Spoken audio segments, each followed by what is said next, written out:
Thank you for joining me for part 3 of the pattern creating and editing section of our CLO online training guide. This tutorial is kind of a continuation of the last one about creating pattern pieces, editing them, and now it will extend to cloning pieces out of pieces, tracing pieces out, and then using superimpose functions to get them onto your garment. There are a lot of different types of extraction tools. If you'd like to follow along, go to the link below in the description and you can download the training file to follow along. So a lot of the actions are going to involve either pulling a shape out of a pattern and then sewing it on, and using these functions called superimpose to get our piece close to our garment. So I have a garment here that has some internal lines on it. If you have any questions about how to make these lines on your pattern, you can find that out in the previous tutorials, which are linked below. And we're going to start first with cloning an internal shape as a pattern. So on my front pattern piece, I have this shape for a pocket. Using the transform pattern tool, if you right-click on this shape, you are going to find in the right-click menu, clone as pattern. So once I select that, the shape is going to be in my hand, and we recommend moving off of the 2D pattern that you're currently on and left-clicking to place it down somewhere in your 2D window. And then you'll see that pattern generate also in the 3D window. I'm going to take my pocket and apply this different fabric. Because the placement of the pocket is a little bit angled on my pattern, the pocket extracts in the same way, and this gingham is now misaligned on my pattern piece. To fix this, if you switch to this tool called Edit Texture, you will then see the grain direction. If you right-click on that piece, you're going to find Align Grain Parallel to Selected. If I choose this, then I can hover over this side edge of the pattern piece, left click, and it will align that print direction. Just a little extra detail. Now I want to sew this pocket onto my garment. I am going to use the free sewing tool to first sew all the edges of the pocket and then sew it onto the internal line on the front of my dress. Okay, so now once this is sewn on, there is a fantastic feature called Superimpose. If you switch to the Select Move tool in your 3D window, I'm going to move my pocket so you can see a little bit better. And if I right-click on the pocket piece, we have Superimpose over, under, and side. Because this is a pocket that will be placed smack dab over the fabric, I'm going to choose Superimpose over.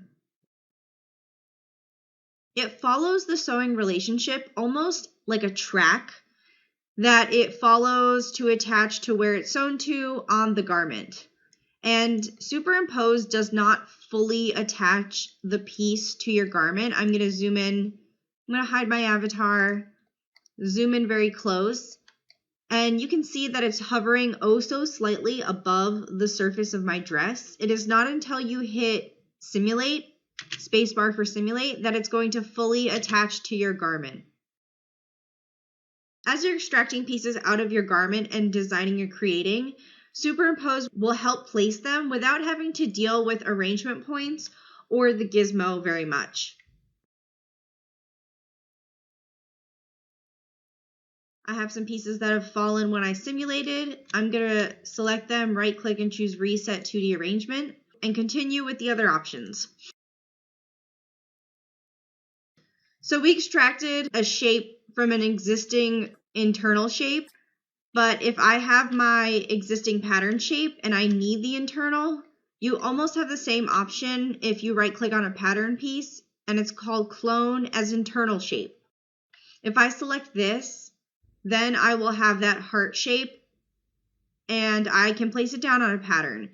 Just to demonstrate, if you select this option and you click Not on a Pattern, you're going to get this error message that says, please click within a pattern, because internal lines can only be put down on pattern surfaces. So I'm going to say okay, right click and choose clone as internal shape again and put that down here.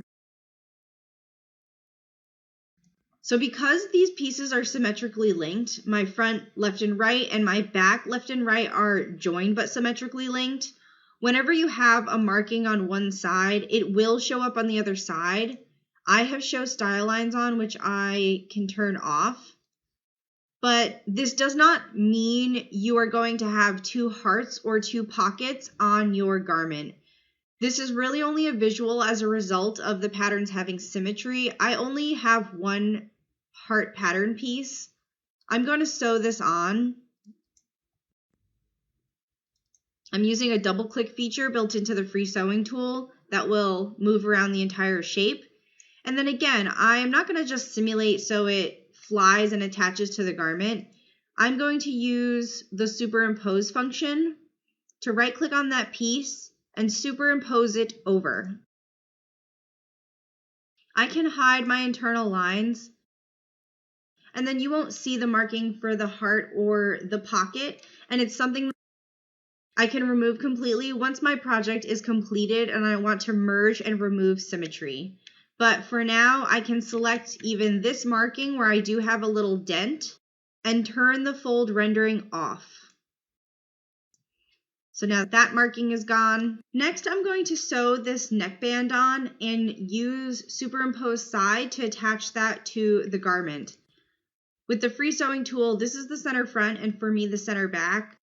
I'm going to start at the center front, move to the back, and then hold shift and attach the neckband to the body.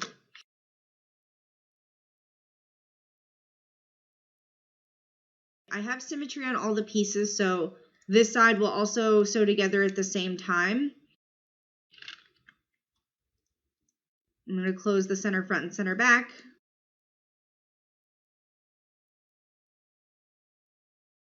To get these pieces closer to my garment, you can right click on them and choose superimpose side, and it's going to take them and align them to what they're sewn to along the edge side of the pattern. So anything that's a sliver like a band or something that just is sewn on and extends off of an edge, superimpose side is a really great way to get it there without having to do a lot of work. So I have this little cap sleeve type thing. I'm going to sew this on and use superimpose as well.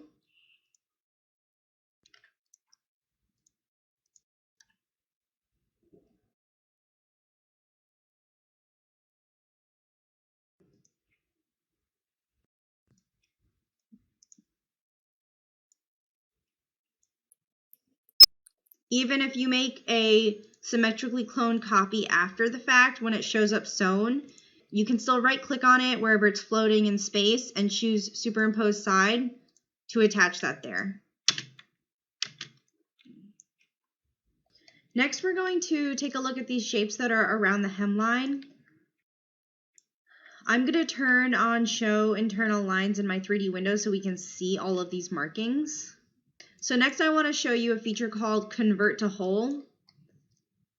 For example, I have all of these little shapes marked out by the hem. If you right click on one of them, you'll find convert to whole. That will turn this shape into a whole. What you see here is just related to the particle distance. I will select that temporarily and walk it down to 7, just so you can see that the area will become more defined once the resolution is increased. To work quickly, I'm going to move back to 20. And to convert these to a whole all at once, I am going to use the function for locking all the pattern outlines. Then I'll be able to marquee over all of these internal shapes, right click, convert to whole, and they will all convert to a whole in one action. Now that I'm finished, I can right click in the background and choose unlock all pattern outlines and keep working. Next, I want to show you how to extract a shape that is a combination of